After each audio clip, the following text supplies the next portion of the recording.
Ladies and gentlemen, good morning. I'm Peter Geissler, tire manager here at P&S. One thing we're going to look at is on the pre-trip, checking your tire inflation pressures.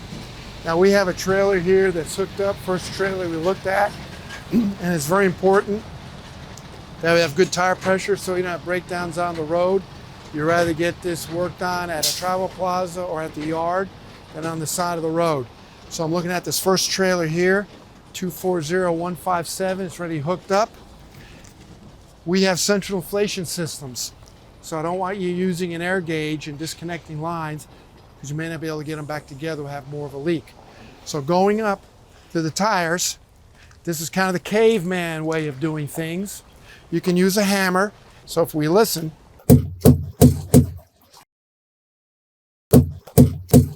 they've got pretty good air pressure. If I come back here, that one's good. You hear that thunking? That tire's low on air pressure. So that needs to be caught because of low air pressure. It will probably peel that tread and you'll be stuck on the side of the road. Another dead giveaway is when you see this different wear pattern, that means that tire is underinflated and it's not running at the same RPMs as the inflated tire. Let me do that again. Full of air, and it's low on air. It's sort of a dead thunk. It sounds almost like a overripe watermelon when it has that thunk. Let's go around the other side, see if we find some more. Good, good.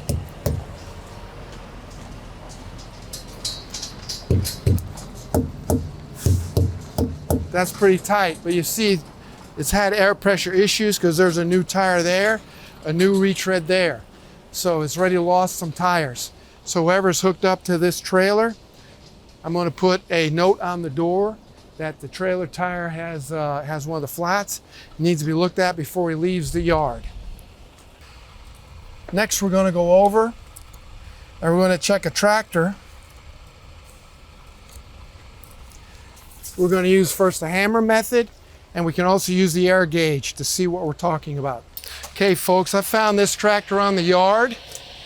If I use my hammer, sounds good. Sounds good. Doesn't sound as good. So let's check it. If I put my air pressure gauge to it, what do we see there? That drive tire has about 75 psi, so it's underinflated. You can hear the sound, the oscillation is not quite the same. That's a quick way to look at it, but because you can get to the valve cores, the valve stems, it's always best to use a gauge.